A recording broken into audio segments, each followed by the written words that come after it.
हाँ तो बच्चों, आज हम कक्षा 10 विषय गणित की प्रश्नावली 3.3 को हल करने जा रहे हैं, जिसमें हमें जो उक्त समीकरण दिए गए हैं उनको हमको प्रतिस्थापन विधि द्वारा हल करना है।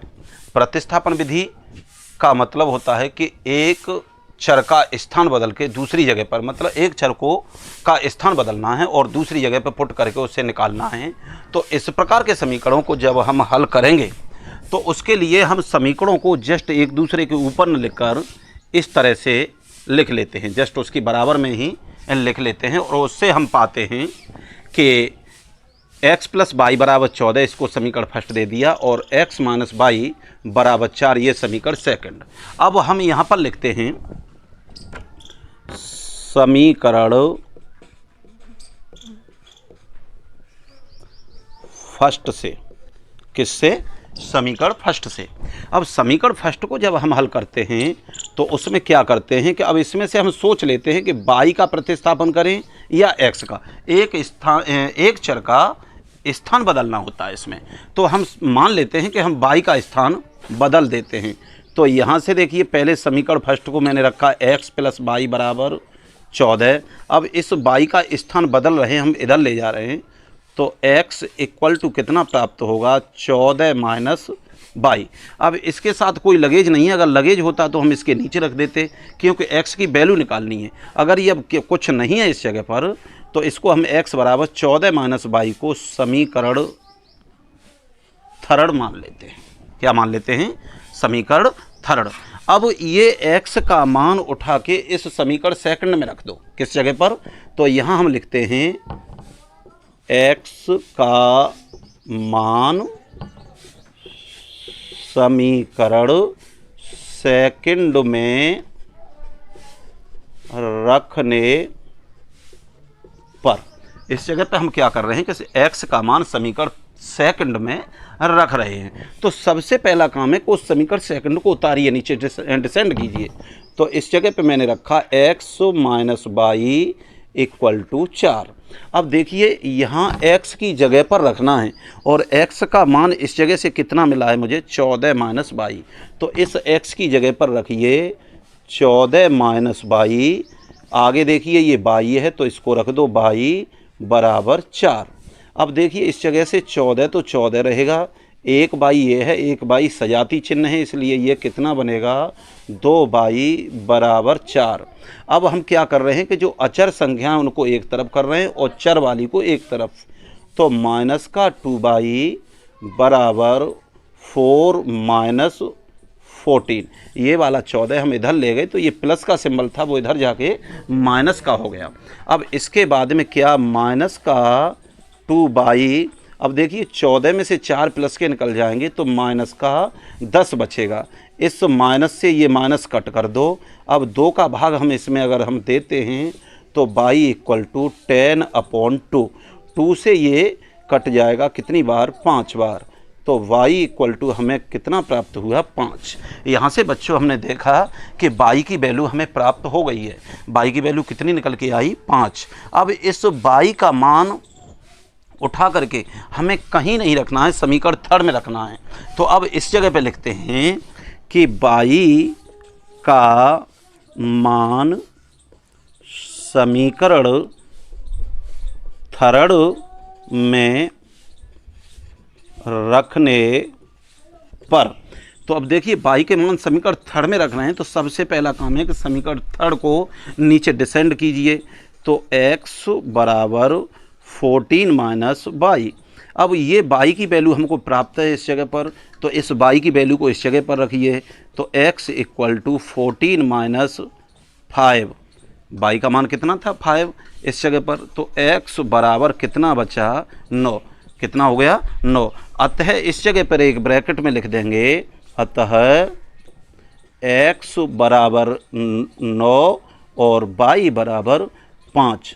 इस दोनों समीकरणों का एक हल होगा। इसी क्रम में बच्चों, इस सवाल का सेकंड पार्ट दिया हुआ है s - t = 3 और s/3 + t/2 = 6। अब अगर हम चाहें तो इसको आगे चल के बताएंगे, पहले हम यहाँ से करते हैं। क्या करेंगे कि समीकरण फर्स्ट से, किससे? समीकरण फर्स्ट से। तो इस जगह पे मैंने समीकरण फर्स्ट को डिसेंड किया s minus T equal to 3। अब हमने आपको पिछले सवाल में बताया था कि किसी एक चर का इसमें से प्रतिस्थापन कर दिए, स्थान बदल दीजिए। तो मैं इस t का स्थान इधर को बदल रहा हूँ, तो s इक्वल टू, अब देखिए t इधर माइनस का है तो इधर जाके किसका होगा? प्लस का। तो इधर आकर के हो गया s बराबर 3 + 2। इसे मैं समीकरण थर्ड दिए देता हूँ। मैंने इस जगह पर समीकरण थर्ड दे दिया। अब देखिए इस जगह पर आते हैं हम, इस जगह पर लिखते हैं s का मान समीकरण सेकंड में रखने पर, put the value of s in equation second. तो इसको जब हम रखेंगे तो उससे पहले जिस समीकरण में हमने रखने की बात कही है उस समीकरण को नीचे डिसेंड करते हैं। तो देखिए s/3 plus t/2 equal to 6। अब s की वैल्यू बच्चों हमें यहाँ पर प्राप्त है। s की वैल्यू कितनी है? 3 + 2। तो इस जगह पर रख लेता हूँ मैं 3 + t/3 plus t/2 equal to कितना हो गया? 6। यहाँ तक बात समझ में आ गई होगी। अब जब हमारा जो सवाल है वो एक फ्रैक्शन के रूप में दिया हो, भिन्न के रूप में दिया हो, तो हम क्या करते हैं? उसका एलसीएम ले लेते हैं बच्चों। तो इस जगह पर मैंने क्या किया? इसका 6 एलसीएम ले लिया। 3 और 2 का कितना ले लिया? 6। अब जब भी हमारी एक कंडीशन होती है कि जब लासा हम दोनों संख्याओं का मल्टीप्लाई करके यहाँ लेते हैं तो फिर उसका क्रॉस मल्टीप्लिकेशन कर देते हैं। अब 2 का जब इससे करूँगा तो 3 × 2 = 6 प्लस 2 का t से करूँगा तो कितना हो जाएगा? 2t प्लस 3 का t से करता हूँ तो कितना हो जाएगा? 3t इक्वल टू कितना होगा? 6। और इसके लिए सपोज मान लेते हैं कि नीचे बट्टे 1 है। आगे देखिए हल हम इसको करते हैं। तो अब इसमें t वाली दो राशियां हैं तो इनको देखिए जुड़ रही हैं तो दोनों को ऐड कर देते हैं। तो देखिए 6 तो 6 रहेगा, 2t और 3t कितना हो जाएगा हमारा? 5t/6 equal to 6/1। अब जब बराबर में दो फ्रैक्शन रखी हों तो हमारे पास कोई ऑप्शन नहीं होता जब तक हम उनमें मल्टीप्लाई न कर दें। तो उन दोनों के बीच में हम जैसे ही क्रॉस मल्टीप्लिकेशन करते हैं तो देखिए 1 का 6 से मल्टीप्लाई करते हैं हम तो कितना हो जाएगा? 6। 1 का 5t के साथ मल्टीप्लाई करते हैं तो कितना बनेगा? 5t इक्वल टू 6 या कितना हो जाएगा? 36। 6 छनक कितना होगा? 36। अब इसमें से हम देख रहे हैं कि जो कांस्टेंट वैल्यू अचर संख्याएँ हैं उनको हम एक तरफ कर देते हैं। तो इस जगह हमको प्राप्त होगा 5t इक्वल टू 36 - 6। अब देखिए 5t इक्वल टू, ये वाला इधर माइनस हुआ है तो 36 में से माइनस जाएगा, कितना बचेगा? 30 बचा। अब देखिए 5 का इसमें मल्टीप्लाई हो रहा है तो इधर जाके क्या होगा? डिवाइड होगा। तो इसे हम कर देंगे 30/5 और 5 से ये कितनी बार कटेगा? 6 बार। तो t इक्वल टू कितना निकल आया हमारा? 6। t की वैल्यू हमको बच्चों यहाँ से कितनी प्राप्त हुई? 6 प्राप्त हो गई। अब इस t का मान हमने बताया था आपको कि हर बार समीकरण थर्ड में ही वैल्यू रखना है। तो put the value of t in equation third. तो इस जगह पर लिखते हैं हम t का मान समीकरण थर्ड में रखने पर t की वैल्यू को रखेंगे। तो देखिए समीकरण थर्ड को डिसेंड कीजिए यहाँ पर s इक्वल टू 3 + t। अब s इक्वल टू 3 + t की वैल्यू हमने यहाँ पर कितनी प्राप्त की है? 6 प्राप्त की है। तो इस जगह पे 6 रख दिया तो s इक्वल टू कितना हो जाएगा? 9। इसके बाद में हम यहाँ लिख देते हैं अतः s इक्वल टू 9 और t इक्वल टू 6 इस सवाल का जो आंसर होगा।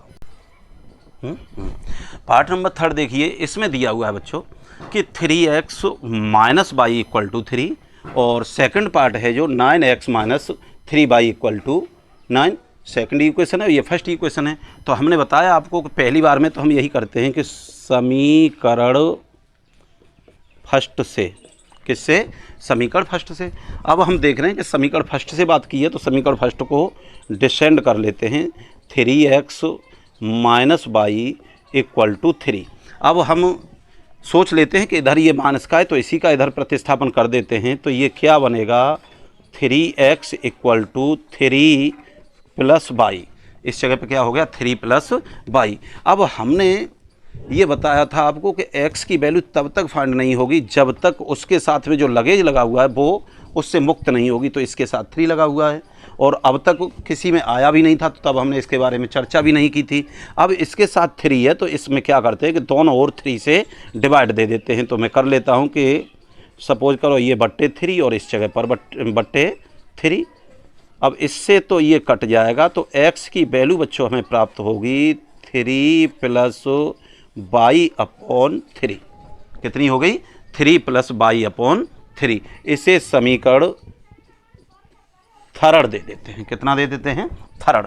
अब इस जगह पर लिखते हैं x का मान समीकरण सेकंड में रखने पर, क्या? x का मान समीकरण फर्स्ट में रखने पर, सॉरी सेकंड में रखने पर। तो अब इस समीकरण सेकंड को डिसेंड कीजिए। समीकरण सेकंड क्या है? 9x minus 3y equal to 9। अब देखिए इस जगह पर इससे पहले वाले समीकरणों में हमने बच्चों देखा था कि x के साथ कोई कोफिशिएंट था ही नहीं, कोई गुणांक नहीं था, इसलिए हम सीधा सीधा x का मान यहाँ से उठा करके रख देते थे।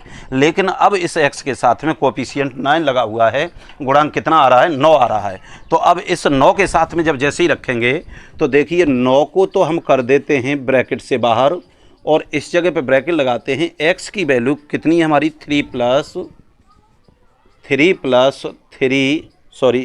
3 प्लस वाई बट्टे 3 ब्रैकेट में बंद माइनस 3y इक्वल टू कितना हो जाएगा? 9। कितना हो जाएगा? 9।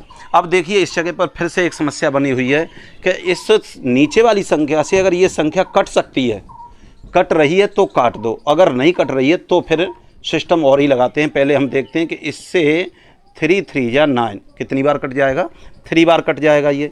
तो 3 ब्रैकेट में 3 प्लस वाई माइनस का 3y इक्वल टू कितना हो जाएगा? 9। अब 3 का इसमें मल्टीप्लाई कीजिए तो 3 त्रिका 9, 3 का इस y से मैं करूँगा तो 3y minus 3y equal to कितना हो जाएगा? 9। तो हम देख रहे हैं कि 3y से ये 3y कट गया, 9 इक्वल टू 9। अतः हम इस समीकरण में पाते हैं कि इस समीकरण का कोई हल हमें प्राप्त नहीं हो रहा है। क्यों नहीं प्राप्त हो रहा है? क्योंकि ये इसमें देखिए चर से चर कट गया, जब कोई रहेगा ही नहीं तो हम वैल्यू किसकी फाइंड करेंगे। अतः इस समीकरण का कोई हल नहीं होगा, या ठीक है ना। तो हम इस तरह से देख रहे हैं कि इसमें देखिए 9 बराबर 9 आ गया तो इस समीकरण में हमें x न तो यहाँ पर x बच रहा है न y बच रहा है, तो किसी की वैल्यू निकल नहीं रही है। अतः एक बार और जांच कर लेते हैं उस समीकरण से कि a1 बट्टे a2 बराबर b1 बट्टे b2 बराबर c1 बट्टे c2 से। तो देखिए a1 की वैल्यू 3, a2 की वैल्यू 9 बराबर b1 की वैल्यू -1, b2 की वैल्यू -3, c1 की वैल्यू 3 और c2 की वैल्यू 9। 3 बन जा 3, 3 3 या 9, 1/3 माइनस से माइनस कट हो गया 1/3, 3 बन जा 3 और 3 3 जा 9, 1/3। तो हम देख रहे हैं कि a1 बट्टे a2 बराबर b1 बट्टे b2 बराबर c1 बट्टे c2। अतः निकाय के अनेक हल होंगे, अर्थात दोनों समीकरण एक ही पथगामी हैं। समीकरण एक पथगामी हैं।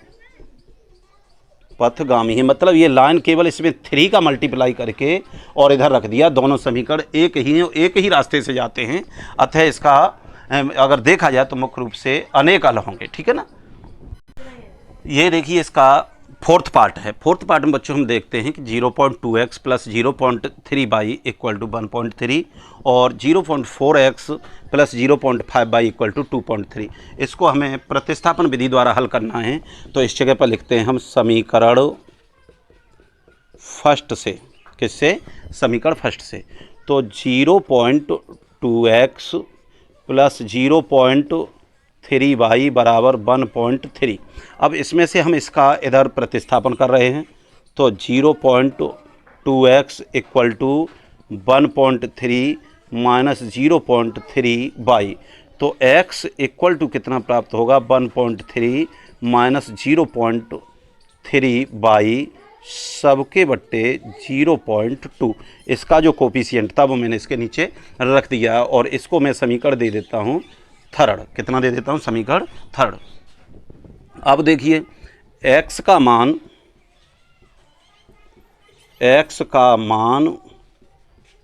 समीकरण फर्स्ट में सेकंड में रखने पर, x का मान हम किस में रख रहे हैं? समीकरण सेकंड में। तो समीकरण सेकंड को पहले डिसेंड करते हैं। 0.4x प्लस 0.5 बाई बराबर 2.3। अब देखिए x का इस जगह पर भी कोफिशिएंट लगा हुआ है। कितना है? 0.4। तो इसको 0.4 में इस जगह पर रखता हूँ। x की वैल्यू को उतार के लाते हैं इस जगह पर। देखिए 1.3 माइनस 0.3 बाई और सबके बट्टे में लगा हुआ है 0.2 और ब्रैकेट को क्लोज करते हैं। प्लस आगे 0.5 बाई इक्वल टू 2.3। अब इससे पिछली वाली इस सवाल में हमने आपको बताया था कि अगर नीचे जो बट्टे में संख्या है उससे ये संख्या कट रही है तो उसे हम काट देते हैं। सबसे पहले पॉइंट से, तो पॉइंट कटेगा। 2 दूनी 4, 2 बार कट गया। तो अब इस 2 का इसमें मल्टीप्लाई करते हैं।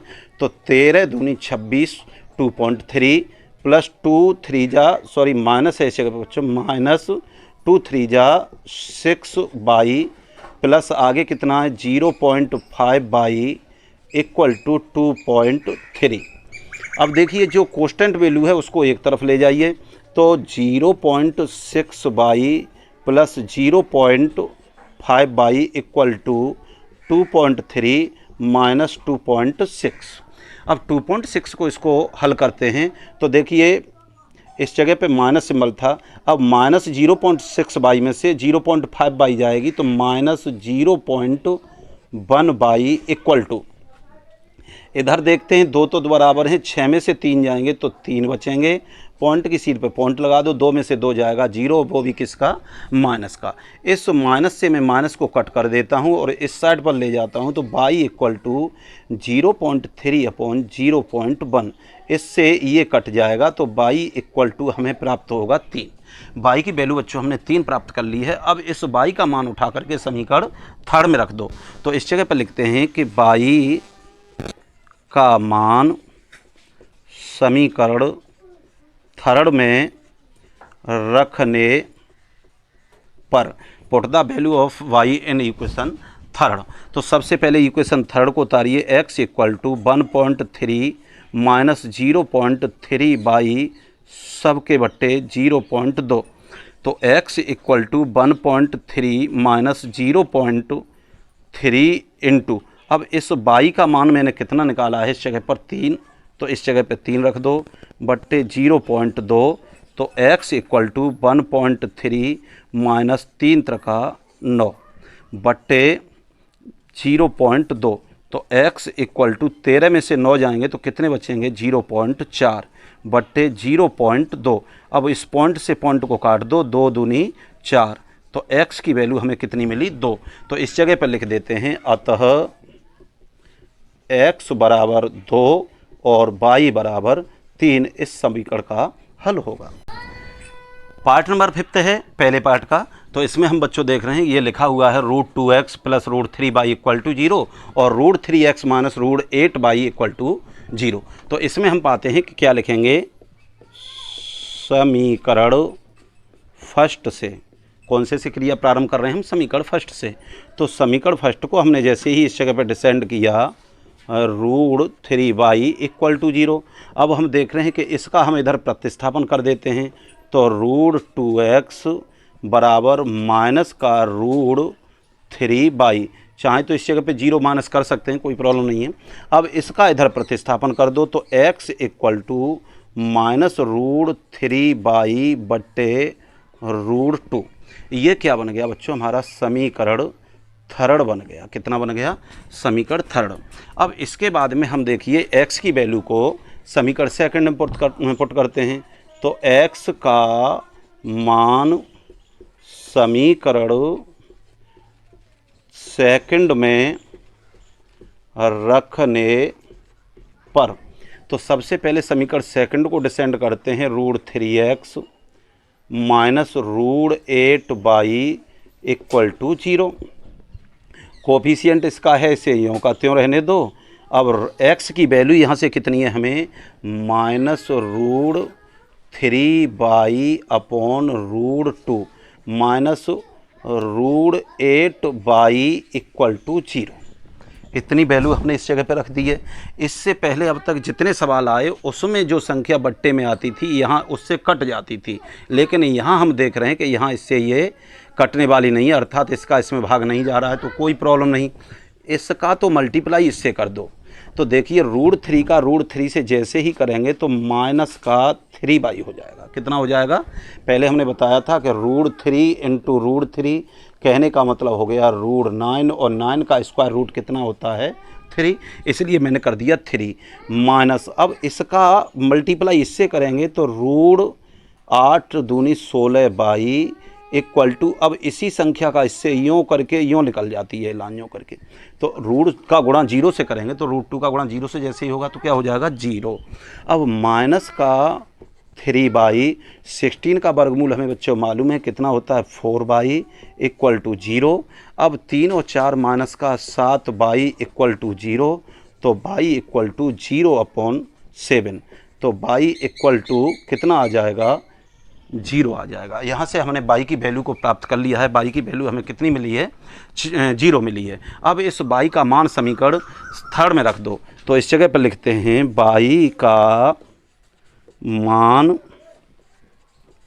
समीकरण थर्ड में रखने पर, तो समीकरण थर्ड को नीचे डिसेंड करते हैं, x इक्वल टू माइनस 3/, √2, तो x इक्वल टू माइनस 3/√2 को तो अलग कर देते हैं, इंटू बाई की वैल्यू कितनी निकाली है हमने, 0।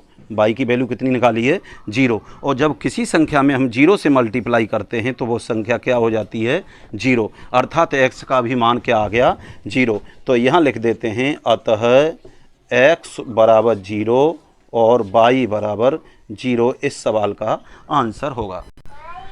तो इसी क्रम में पहले सवाल का पार्ट नंबर 6 है, उसमें लिखा हुआ है 3x/2 minus 5y/3 equal to -2, ये समीकरण फर्स्ट है, और x/3 plus y/2 equal to 13/6 है।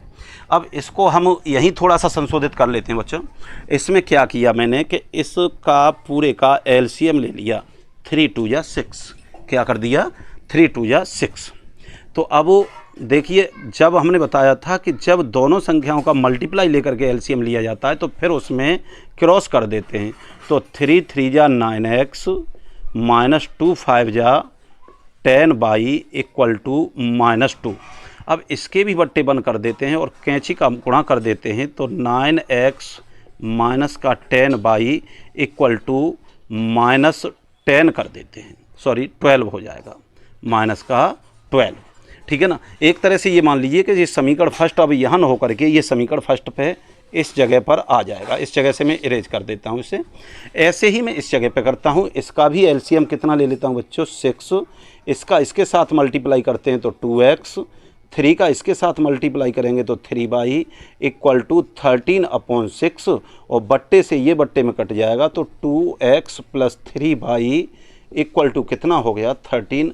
इसे मैं समीकरण सेकंड कर देता हूँ, यहाँ से इसको भी इरेज कर देता हूँ। मैंने इसको संशोधित रूप में, इस समीकरण को या तो इस रूप में मान लीजिए या इसमें, दोनों एक ही हैं, दोनों समीकरणों का रूप क्या है, एक ही है।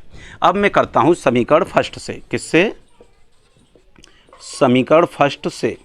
अब देखिए समीकरण फर्स्ट को नीचे डिसेंड करता हूँ। 9x minus 10y equal to minus का 12, इतना मैंने कर दिया। अब यहाँ से एक का प्रतिस्थापन कीजिए, स्थान चेंज कीजिए, तो इसका मैं स्थान चेंज कर रहा हूँ।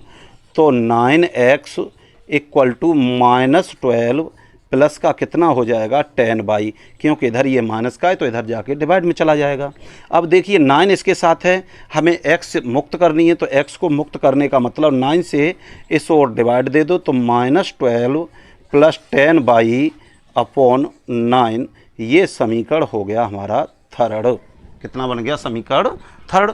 अब इस x का मान समीकरण सेकंड में रख दीजिएगा, तो यहाँ हम लिखते हैं x का मान समीकरण सेकंड में रखने पर, put the value of x in equation second, तो उसको पहले डिसेंड कीजिए कि 2x plus 3y equal to 13। तो देखिए 2 इंटू एक्स की वैल्यू हमारी कितनी है, minus 12 plus 10y upon 9 plus 3y equal to 13। इससे पिछले वाले सवाल में हमने बताया था आपको कि अगर इस संख्या से ये संख्या कट रही है तो काट दो, और अगर नहीं कट रही है तो इसकी मंजिल सिर्फ इतने तक है, ये इसका इसमें मल्टीप्लाई कर दो और इसको यहाँ से शुरू करते हुए यूँ निकाल दो। तो हम निकाल रहे हैं 2 का गुणा माइनस 12 से करेंगे तो कितना प्राप्त होगा, माइनस का 24 प्लस का 2 का गुणा प्लस 2 का गुणा इससे 10y से करेंगे तो कितना हो जाएगा 20y। अब इसकी शुरुआत करते हैं तो 9 तिया 27y इक्वल टू 13 निम्मा कितना हो जाएगा 117, 39 जा 117। अब देखिए 24 को तो हम इधर भेज रहे हैं और इन दोनों में देखिए ऐड हो रहा है, तो इसे जोड़ देते हैं तो ये कितना बचेगा 47y इक्वल टू 117 प्लस 24। तो अब ये 47y इक्वल टू कितना बचेगा, 7 और 4 11 और 9 11 2 13 और 1 14, 141, 7 4 11 11 2 13, इतना सही है। तो y इक्वल टू 141 अपॉन 47। अब मैं अगर इसमें भाग दे करके देखता हूँ तो 7 21 का 1, 3 चौक 12 2 14, इससे ये कितनी बार कटेगा, 3 टाइम कट जाएगा। तो y इक्वल टू कितना प्राप्त हुआ, मुझे 3 मिला। अब इस y का मान समीकरण थर्ड में रखते हैं। y का मान समीकरण थर्ड में रखने पर, put the value of y in equation third. तो अब इस इक्वेशन थर्ड को डिसेंड करो नीचे, तो x equal to minus 12 plus 10y upon 9। अब वैल्यू को रखते हैं माइनस 12 प्लस 10 इंटू, अब y की वैल्यू इस जगह पे कितनी निकाली है मैंने 3 अपॉन 9।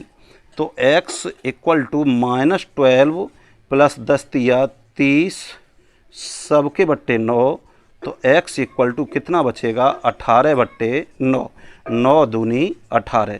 तो x की वैल्यू हमें कितनी प्राप्त हुई 2। तो इस जगह पर लिख देते हैं अतः x बराबर 2 और y बराबर 3 इस समीकरण का हल होगा। अब देखिए बच्चों, इसी एक्सरसाइज का प्रश्न नंबर 2 है जिसमें लिखा हुआ है कि 2x प्लस 3y बराबर 11, और ये दे दिया गया है समीकरण फर्स्ट मान लो, और इसके बाद सेकंड दिया है 2x minus 4y equal to minus का 24, माइनस का क्या है 24 दिया हुआ है। ये दो समीकरण देने के साथ साथ थर्ड समीकरण एक और दिया है कि y बराबर mx प्लस 3। इन दोनों समीकरणों को हल करके x और y का मान इस जगह पे रख के वो m का मान मांग रहे हैं कि m का मान कितना होगा। हल कीजिए और इससे m का वह मान ज्ञात कीजिए जिसके लिए समीकरण y बराबर mx प्लस 3 बना है। तो पहले हम इन दोनों समीकरणों को मान लेते हैं कि प्रतिस्थापन विधि द्वारा ही हल कर देते हैं। किस विधि द्वारा? प्रतिस्थापन विधि। वैसे ये लिखा हुआ नहीं है कि किस विधि द्वारा हल करना है, लेकिन हम उसे प्रतिस्थापन विधि से ही हल कर देते हैं। तो देखिए समीकरण फर्स्ट से, किससे? समीकरण फर्स्ट से। तो इस जगह पर देखिए 2x + 3y = 11, तो 2x = 11 - 3y, तो x = कितना मिलेगा? 11 - 3y/2। ये कौन सा हो गया हमारा? समीकरण थर्ड बन गया। अब इस x का मान समीकरण सेकंड में पुट करते हैं। तो इस जगह पे लिखते हैं x का मान समीकरण सेकंड में रखने पर, put the value of x in equation second. तो पहले इसे डिसेंड कीजिए, 2x माइनस का 4y = -24। अब देखिए 2 तो 2 है, x की वैल्यू हमारी कितनी है? ब्रैकेट में रखिए 11 - 3y/2 -4y = -24। अब देखिए इससे अगर ये कट रहा है तो उसे काट दो, ये 2 से 2 कट गया। अब कितना बचा? 11 - 3y माइनस का 4y = -24। तो अब हम इस जगह पर देख रहे हैं कि अब इस 11 को इधर भेज दीजिएगा, तो माइनस के ये 3y हैं, माइनस के 4 कितना हो जाएगा? -7y = -24 - 11। इन दोनों को फिर से हल कीजिए, तो माइनस का 7y = -35 प्राप्त होगा, और माइनस से ये माइनस कट गया, तो y = 35/7, 7 × 5 = 35। तो y का मान हमें कितना मिला? 5 मिल गया। अब इस y का मान समीकरण सेकंड में थर्ड में रखिए, तो यहाँ पर रखते हैं कि y का मान समीकरण थर्ड में रखने पर, तो समीकरण थर्ड को डिसेंड हम करते हैं, तो x = 11 - 3y सबके बटे 2, तो x = 11 - 3 × y की वैल्यू हमने कितनी निकाली है? 5 सबके बटे 2, तो x = 11 - 5 या 15 सबके बटे 2, तो x = कितना बचेगा? -4/2, तो x बराबर 2 से ये 2 बार कट जाएगा, तो -2। अब ये हमने x और y के मान इस जगह पे प्राप्त कर लिए हैं। इन दोनों की सहायता से हमें यहाँ से m का मान निकालना है। तो हम ये मान लेते हैं कि ये हमारा समीकरण a था। कौन सा था? समीकरण a। तो इस जगह पे लिखते हैं कि x तथा y के मान समीकरण ए में रखने पर, हमने ए मान लिया था, तो अब ये रखिए, देखिए y = mx + 3। अब y का मान इस जगह पे कितना है? 5, तो लो हमने 5 रख दिया, बराबर m तो m है, x की वैल्यू इस जगह पे कितनी थी? -2, चलो हमने -2 रख दिया, प्लस 3 था तो 3 रख दिया। अब इस 3 को इधर भेज दीजिएगा, तो 5 - 3 = -2m। देख रहे हैं 3 प्लस का, तो इधर आकर के माइनस का हो गया, तो इधर बचेगा 2 = -2m। तो m = हम पाते हैं 2/-2। इससे ये 1 टाइम कट जाएगा, तो m की वैल्यू हमें -1 प्राप्त होगी। तो इस जगह से हमने देख लिया कि m का मान हमारा कितना मिला? x। बच्चों आज की वीडियो में इतना, मिलते हैं आपसे कल अगली वीडियो के साथ।